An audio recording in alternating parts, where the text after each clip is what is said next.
ప్రభువైన యేసుక్రీస్తు నామములో మీ అందరికీ శుభములు. प्रभु यीशु मसीह के नाम में सभी को जय मसीह की। ప్రియ సహోదరి సహోదరులారా, प्रिय भाई और बहनों, ఈ రోజు మన సందేశము आज का हमारा वचन యోక్త తన ఏకైక కుమార్తెను బలి అర్పించాడా? इब्ताह अपनी एकलौती एक बेटी को बलिदान किया क्या? ఈ విషయంలో మనం నేర్చుకోబోతున్నాం. इस विषय में हम सीखने वाले हैं। దీని విషయంలో చాలా మంది చాలా రకాలుగా మాట్లాడుతున్నారు. इसके विषय में बहुत सारे लोग अनेक प्रकार से बातें कर रहे हैं। ఒకటి, దేవుడు మంచివాడు కాదు, దేవుడు మనుషులను బలి కోరేవాడు అని కొంతమంది తప్పుడు సమాచారాలు చేస్తున్నారు. बहुत सारे लोग इस प्रकार से कहते हैं कि परमेश्वर अच्छा परमेश्वर नहीं है, बलिदानों को चाहता है करके गलत निर्णयों को ले रहे हैं।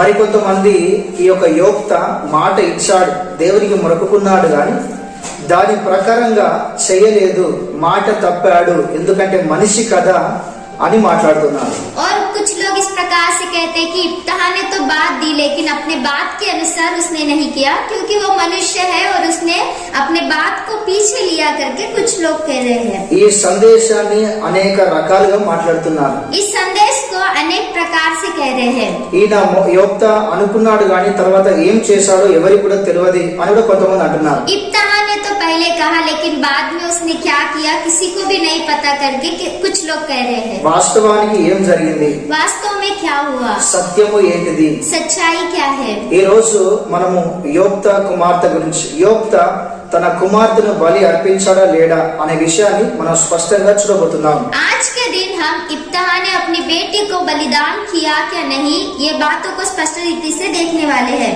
మొదటిగా న్యాయాధిపతుల గ్రంథము 11వ అధ్యాయము 29వ వచనం ఒకసారి చదువుకుందాం. न्यायों इसका 11वां अध्याय उसका 29 वचन को हम पढ़ेंगे। तब यहोवा का आत्मा इब्ताह में समा गया और वह गिलाद और मनश्शे से होकर गिलाद के मिस्पे में आया और गिलाद के मिस्पे से होकर अम्मोनियों की ओर चला। और इब्ताह ने यह कहकर यहोवा की मन्नत मानी, यदि तू निसंदेह अम्मोनियों को मेरे हाथ में कर दे तो जब मैं कुशल के साथ अम्मोनियों के पास से लौट आऊं तब जो कोई मेरे भेंट के लिए मेरे घर के द्वार से निकले वह यहोवा का ठहरेगा और मैं उसे होम बलि करके चढ़ाऊंगा। దేవునికి స్తోత్రం. హల్లెలూయా, हालेलुया, హల్లెలూయా. हालेलुया। దేవుని బిడ్డలారా, దేవుని వాక్యం సెలవిస్తున్నది, దేవుని ఆత్మ యోక్త మీదకి వచ్చినప్పుడు యోక్త దేవునికి మొక్కుకొనెను, దేవునికి ప్రార్థించెను అని చెప్పేసి అక్కడ రాయబడింది. वचन में स्पष्ट रीति से लिखा है कि जब यहोवा का आत्मा इब्ताह के ऊपर आया उसने यहोवा से मन्नत मांगी, यहोवा से प्रार्थना की करके लिखा है। ఇక్కడ దేవుని ఆత్మ రాకముందు ఆయన దేవునికి మొక్కుబడి చేసుకున్నాడు అని రాయబడలేదు. यहाँ पर इस प्रकार से नहीं है कि यहोवा का आत्मा आने से पहले उसने मन्नत को मांगी। దేవుని ఆత్మ వచ్చినప్పుడు ఆయన దేవునికి మొక్కుబడి చేసుకున్నాడు. परमेश्वर का आत्मा उस पर आने के बाद ही उसने मन्नत को मांगी। అంటే దాని అర్థం ఏంటిది? इसका अर्थ क्या है? ఆయన దేవునికి ఏదైతే మొక్కుబడి చేశాడో उसका अर्थ उसने जो कुछ परमेश्वर से मन्नत मांगी थी అందులో దేవుని చిత్తము అన్న సంగతి గ్రహించాలి. उसके अंदर परमेश्वर की इच्छा है करके हमें ग्रहण करना చాలా మంది चाहिए। అంటున్నారు యోక్త తొందరపాటు గలవాడు, తొందరపాడి అజ్ఞానముతో తన కుమార్తెను బలి అర్పించుకున్నాడు అని చెప్పేసి కొంతమంది మాట్లాడుతున్నారు. कुछ लोग इस प्रकार से कहते हैं कि इब्ताह जल्दबाजी में आकर अपने इकलौते एक लड़की को बलिदान किया करके कुछ लोग इस प्रकार से कहते हैं। లేదా దేవుని ఆత్మ వచ్చినప్పుడు ఆయన దేవునికి ఆ విధంగా మొక్కుకున్నాడు. ऐसा नहीं है, लेकिन जब परमेश्वर का आत्मा उसके ऊपर आया तब उसने यहोवा से मन्नत అంటే मांगी। ఆయన దేవునికి చేసిన మొక్కుబడిలో దేవుని హస్తము ఉన్నది, దేవుని చిత్తము ఉన్న సంగతి అది గ్రహించాలి. यहाँ पर उसने जब मन्नत मांगी तब उस मन्नत में परमेश्वर का हाथ है करके हमें ग्रहण करना चाहिए। దేవునికి స్తోత్రం. హల్లెలూయా. हालेलुया। ఏమిలరా యోక్తకు, మరి యోక్త గిలాదు కుమారుడు, గిలాదు దేశస్థుడు, ఈయన ఒక వేశ్య కుమారుడు అని దేవుని వాక్యం సెలవిస్తున్నది. परमेश्वर के वचन में इस प्रकार से लिखा है कि इब्ताह गिलाद देश का रहने वाला गिलाद का पुत्र है ఈయన వేశ్య కుమారుడు అని వాక్యం సెలవిస్తున్నది. और ये एक वेश्या का बेटा है करके वचन में लिखा है। ఈయన సహోదరులు ఈయన వేశ్య కుమారుడు అని చెప్పేసి ఈయన ఇంటి నుండి వెలివేసినప్పుడు తన కుటుంబముతో ఒక టోబు దేశంలో బ్రతికినట్టుగా వాక్యం సెలవిస్తున్నది. जब उसके भाइयों ने एक वेश्या का पुत्र है करके बाहर निकाल दिए, ये जाकर टोब देश में निवास करने लगा करके वचन में लिखा है। వాక్యం సెలవిస్తుంది ఈయనకు ఒకతే కుమార్తె అని చెప్పేసి। वचन में इस प्रकार से लिखा है कि इससे एक ही बेटी थी, ఒకతే కుమార్తె అని। एकलौती एक ఈయన बेटी। దేవునికి ఇలా మొక్కుబడి చేసుకున్నాడు। इस प्रकार से उसने परमेश्वर से मन्नत దేవా मांगी, నేను అమ్మోనితో యుద్ధం చేయడానికి వెళ్తున్నాను, प्रभु मैं अम्मोनियों से युद्ध करने के लिए जा रहा నువ్వు ఆ हूँ, యుద్ధంలో నాకు విజయం అనుగ్రహిస్తే अगर तू मुझे युद्ध में विजय देगा तो నేను తిరిగి వస్తుండగా जब मैं वापस लौटूं, నేను నా యొక్క ఇంటి ద్వారం నుంచి నాకు ఎదురుగా ఏది వచ్చినా కూడా मेरे घर के द्वार से मुझे भेंट करने के लिए जो कुछ बाहर निकले, నేను నీకు సమర్పిస్తాను ప్రతిష్ఠిస్తాను అని మాట్లాడుతున్నాడు। इब्ता इस प्रकार से कहता है कि मैं तुम्हें समर्पण करूंगा करके, మరియు ఏది వచ్చినా కూడా దాన్ని నీకు దహన బలిగా అర్పిస్తాను అని చెప్పేసి అక్కడ మాట్లాడుతున్నాడు। और इसी प्रकार से वो इस प्रकार से कहता है कि जो कुछ भी आए मैं उसे होम बलि करके आपको चढ़ाऊंगा। హల్లెలూయా। हालेलुया। ఈ విధంగా ఆయన దేవునికి మొక్కుబడి చేసుకున్నాడు, యుద్ధంలో వెళ్ళాడు, యుద్ధంలో దేవుడు గొప్ప విజయాన్ని ఇచ్చాడు, యుద్ధంలో విజయాన్ని పొందుకొని తిరిగి వస్తున్నాడు। इस प्रकार से उसने मन्नत मांग के युद्ध करने के लिए गया और युद्ध में उसने विजय को पाकर अपने घर में वापस लौट आ रहा ఈ है। సంగతిని తెలుసుకున్న తన బిడ్డ యోప్త కుమార్తె తన స్నేహితులకు పంచుకొని తండ్రిని మరి ఎదుర్కోవడానికి పాటలు పాడుతూ నాట్యం చేస్తూ తండ్రిని ఎదుర్కోవడానికి వస్తున్నది। इस बात को सुनी हुई इब्ता की बेटी अपनी सहेलियों के साथ गाने गाते हुए नाचते हुए पिता से भेंट करने के लिए आ रही है। ఇప్పుడు యోప్త తన కుమార్తెను చూసి తన వస్త్రాలు చింపుకొని ఏడుస్తూ అయ్యో నా కుమార్తె, అయ్యో నా కుమార్తె, నువ్వు నాకు బాధ కలుగజేసినావు అని చెప్పేసి మాట్లాడుతున్నాడు। इब्ता ने जब अपनी बेटी को देखा तब उसने अपने वस्त्रों को फाड़कर इस प्रकार से कहा कि हे मेरी बेटी, तूने मेरा कमर तोड़ दिया और तू मुझे कष्ट देने वालों में से हो गई करके वो रो रहा है। ఈయన ఎందుకు ఏడ్చింది కావచ్చు, वो क्यों रो रहा है? ఈయన వస్త్రాలు చింపుకునే అంత ఎందుకు ఏడ్చింది కావచ్చు, अपने वस्त्रों को फाड़ कर इतना क्यों रो रहा నువ్వు होगा? నాకు దుఃఖము కలుగజేసావు అని చెప్పేసి ఎందుకు అంటున్నాడు కావచ్చు। तूने मुझे दुख दिया, कष्ट दिया करके क्यों कह रहा అసలు है? దీని అర్థం ఏంటిది కావచ్చు।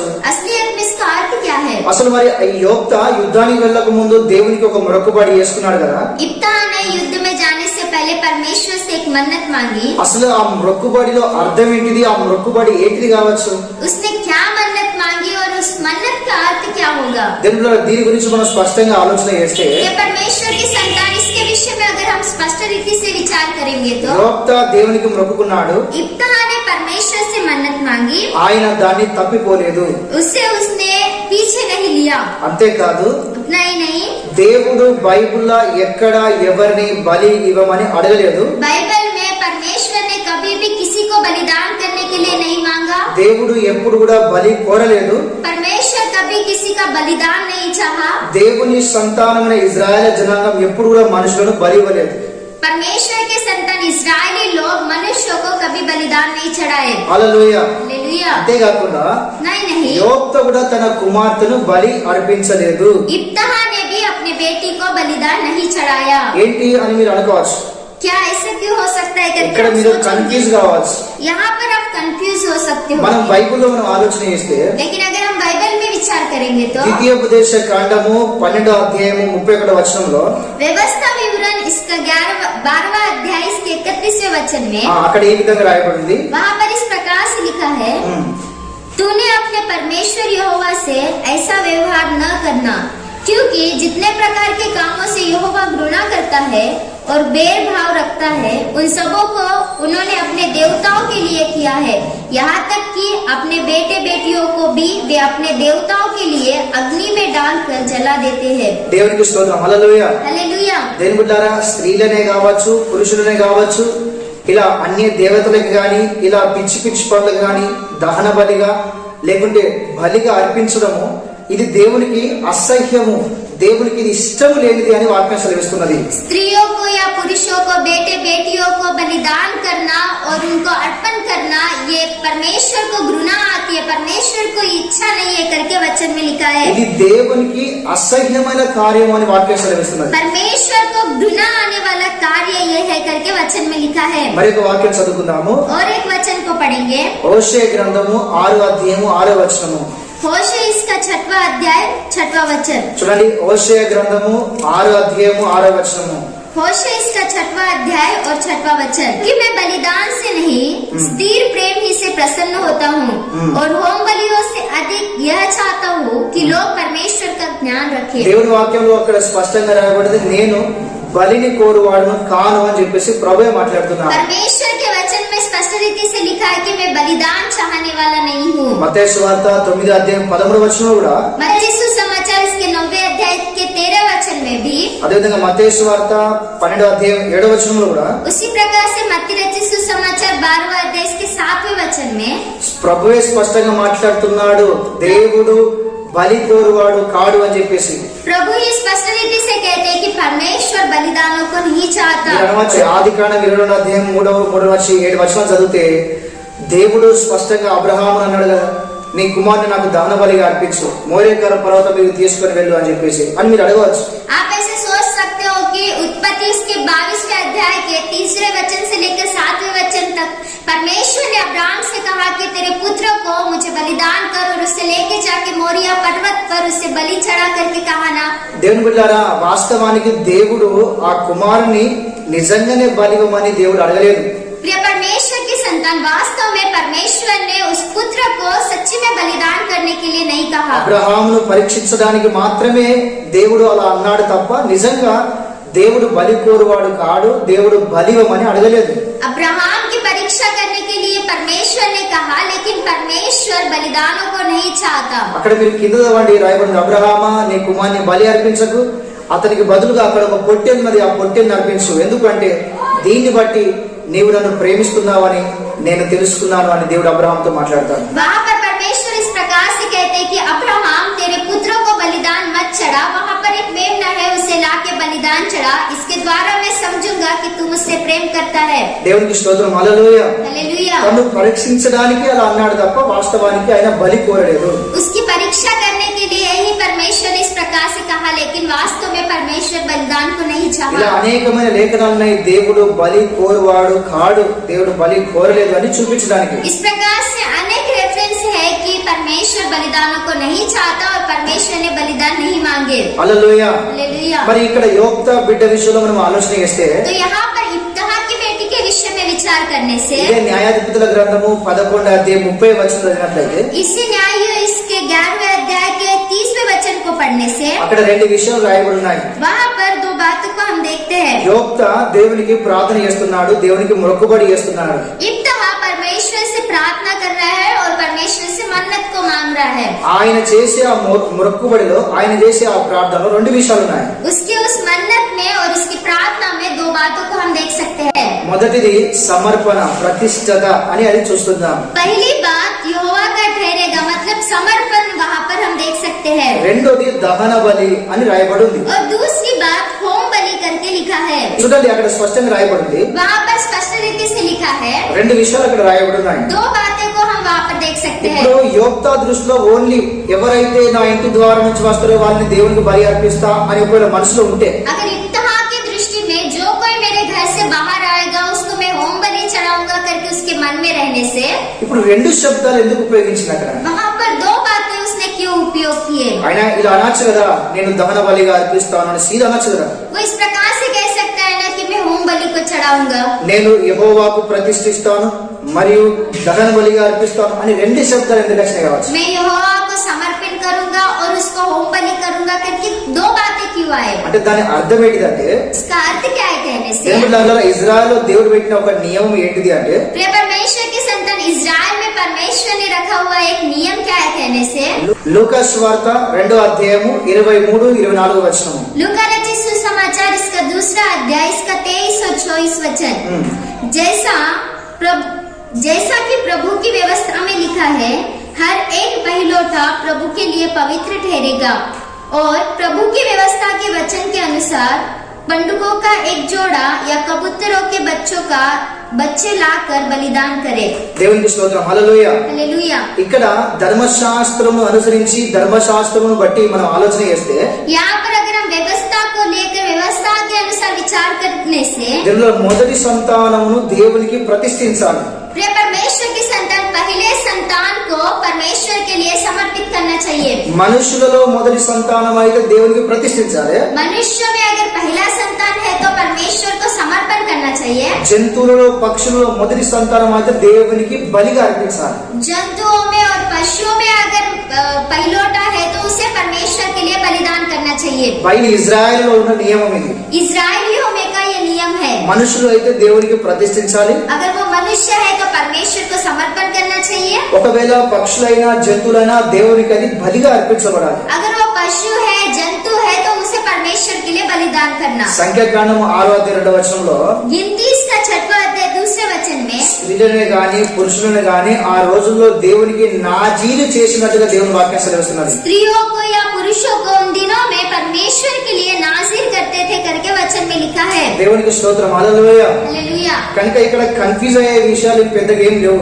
यहाँ पर कंफ्यूज होने वाले बहुत सारे विषय कुछ भी नहीं है। ఇప్పుడు యోక్త దేవునికి చేసిన మొక్కుబడిలో వాస్తవమైన అర్థం ఏంటిది అంటే, तो इब्तहा ने जो परमेश्वर से मन्नत मांगी उसमें वास्तव में क्या है कहने से, నేను యుద్ధంలో జయం పొందుకొని వాపసు వస్తున్నప్పుడు अगर मैं युद्ध में जय को पाऊं और जब मैं वापस लौटूं, నా ఇంటి ద్వారం నుండి మనుషులు ఎవరొచ్చినా కూడా अगर मेरे घर में से कोई मनुष्य आता है तो నేను యెహోవాకు దాన్ని ప్రతిష్ఠిస్తాను। मैं उसे परमेश्वर के लिए समर्पण करूंगा। ఒకవేళ పక్షులే గాని జంతువులే గాని అయితే దాన్ని దహన బలిగా అర్పిస్తాను।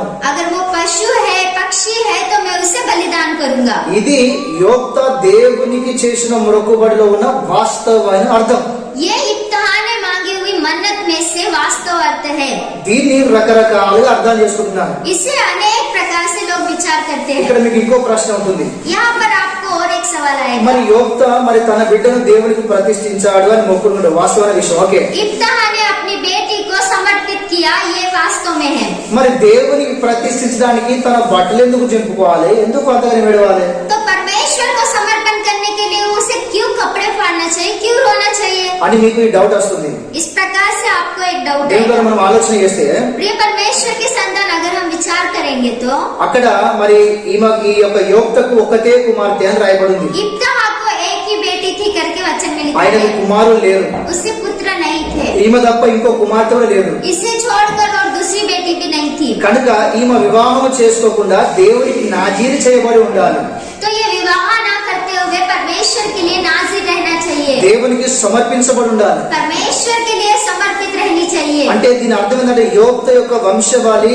యోక్త బిడ్డతోనే సమాప్తం, ఇక ముందుకు అనేది కొనసాగదు। इब्तहा की जो वंशावली है वो उसी के अनुसार खत्म हो जाएगी और उसके आगे नहीं बढ़ेगी। ఈ కాదును బట్టి ఆయన బట్టలు చింపుకొని ఏడ్చాడే తప్ప తన బిడ్డను బలిగా అర్పిస్తాను అన్న సంగతి మాత్రం అక్కడ కానే కాదు। इसी के लिए वो वहाँ पर अपने कपड़ों को फाड़ के रो रहा है, लेकिन अपने बेटे को बलिदान करूंगा करके वो नहीं रो रहा है। వెంటనే మరి యోక్త అంటున్నాడు, బిడ్డ నేను యెహోవాకు మాట ఇచ్చిన కనుక వెనుకకు తీసుకుని అన్నాడు। वहाँ पर इस प्रकार से इब्तहा कहता है कि बेटी देख, मैंने यहोवा को मन्नत मांगी है, मैं उसे पीछे नहीं ले सकता। ఆ బిడ్డ కూడా అంటున్నది, తండ్రి నువ్వు యెహోవాకు మాట ఇచ్చితివా, నువ్వు దేవునికి మాట ఇచ్చిన ప్రకారం నా జీవితంలో జరిగించు అన్నాడు। उसकी बेटी भी इस प्रकार से कहती कि पिता तूने यहोवा को बात दी है क्या, तेरे बातों के अनुसार ही मेरे जीवन में बर्ताव कर। అక్కడ వాక్యం సెలవిస్తున్నది, वहाँ पर वचन इस प्रकार से लिखा है, తండ్రి దగ్గర కొంత సమయాన్ని తీసుకొని अपने पिता के पास कुछ समय को लेकर తన చెలికత్తలతో కలిసి अपने सहेलियों से मिलकर కొండ మీదకి వెళ్లి वो पहाड़ पर जाकर